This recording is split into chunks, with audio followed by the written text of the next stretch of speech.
In modern industrial nations like the United States, most economists believe that there is a core or inertial rate of inflation that tends to persist at the same rate until some kind of demand or supply side shock comes along to change things.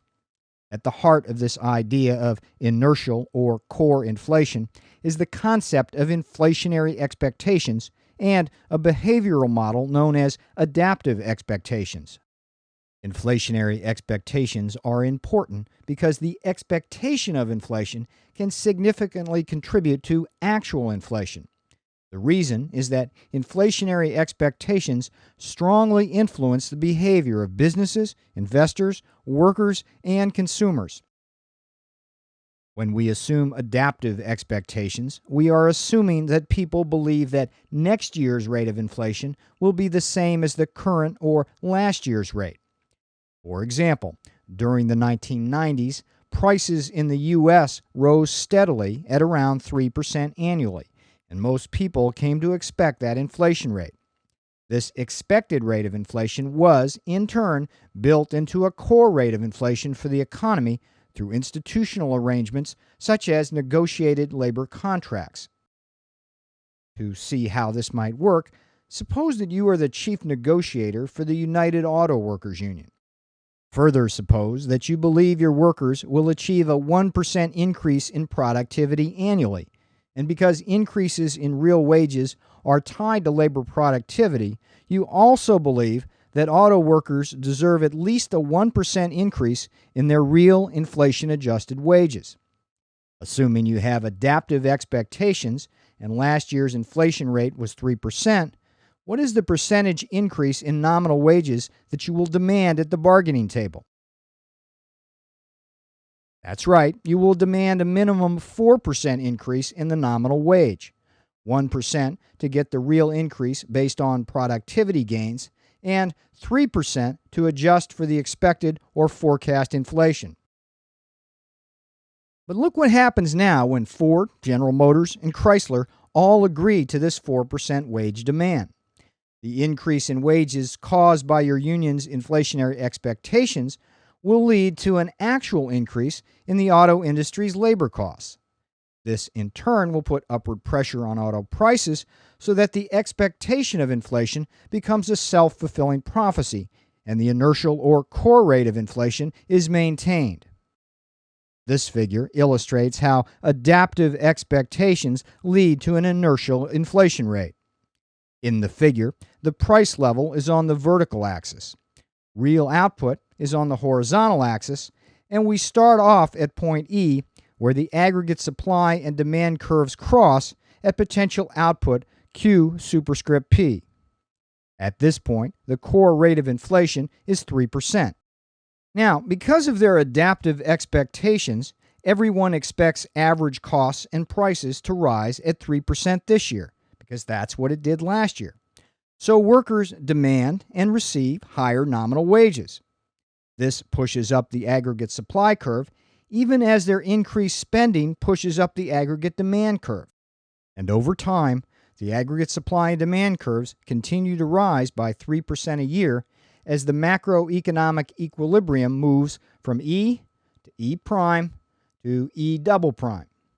In this case, the core or inertial rate of inflation is maintained. Now, our next questions are these. What might cause the core or inertial rate to change? And more importantly, how might inflation start to spiral out of control, such as it did in the 1970s? To answer these questions, we have to introduce one of the most important concepts in macroeconomics, namely the Phillips curve. The Phillips curve was developed by English economist A.W. Phillips after a careful study of more than a century's worth of data on unemployment and money wages in the United Kingdom. What Phillips found was that wages tended to rise when unemployment was low, but fall when unemployment was high. The reason? Workers press less strongly for wage hikes when fewer jobs are available, and businesses fight harder against wage demands when profits are low. To convey the idea of the Phillips curve, take a look at the aggregate supply, aggregate demand model in this figure. Holding the aggregate supply curve steady, we start at AD naught, but an increase in aggregate demand shifts the AD curve upwards from AD1 to AD2 and eventually to AD3. The result is that the price level rises from P0 to P3, while output increases from Q0 to Q3. What do you think happens to the unemployment rate as output rises? Unless robots are doing all the work, the increase in real output is almost certainly accompanied by a fall in the unemployment rate as the price level is rising. This is the essence of the Phillips curve relationship, and it is illustrated in this figure.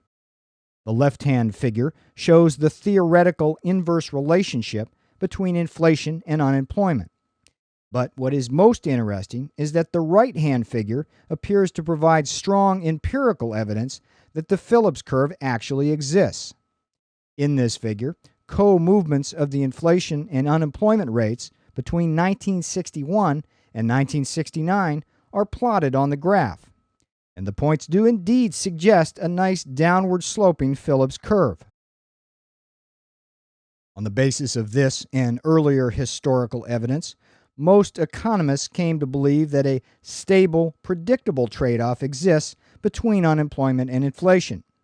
And if this is so, the important policy implication is this: you can always use fiscal or monetary policy to expand the economy a bit more to reduce unemployment, and the only price you will pay is a bit more inflation. Not a bad trade-off to keep people employed. But wait a minute, something very significant happened in the 1970s to shake economists' faith in the Phillips curve.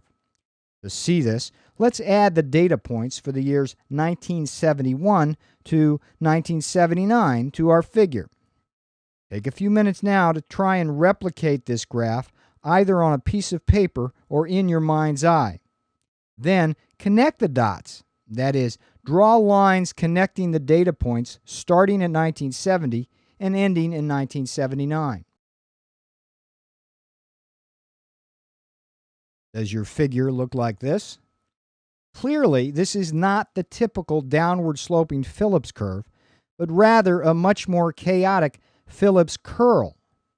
Our next task is to examine various explanations of the emergence of the Phillips curl.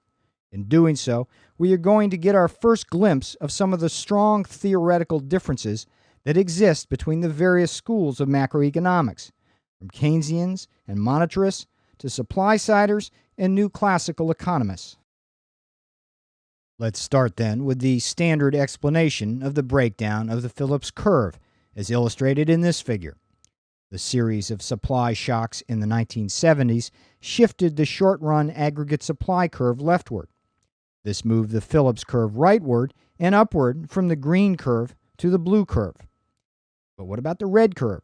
Well, it's just the supply shock process in reverse. As oil prices fell back down in the 1980s, this and other positive supply side effects shifted the Phillips curve back towards the red line. From a macro policy perspective, the virtue of this standard explanation is, of course, that it preserves the Phillips curve relationship. This means in stable times and absent supply-side shocks, policymakers can still engage in discretionary fiscal and monetary policies to expand or contract the economy as they see fit, with the only price paid being a little more inflation for a little more employment. This may be all well and good from a Keynesian perspective, but the monetarists have a very different explanation of stagflation and the events of the 1970s, and it is an explanation that calls into question the very existence of the Phillips curve. According to the monetarists, this disappearance of the Phillips curve in the 1970s may best be explained through the concept of the natural rate of unemployment and by distinguishing between a short-run and a long-run Phillips curve.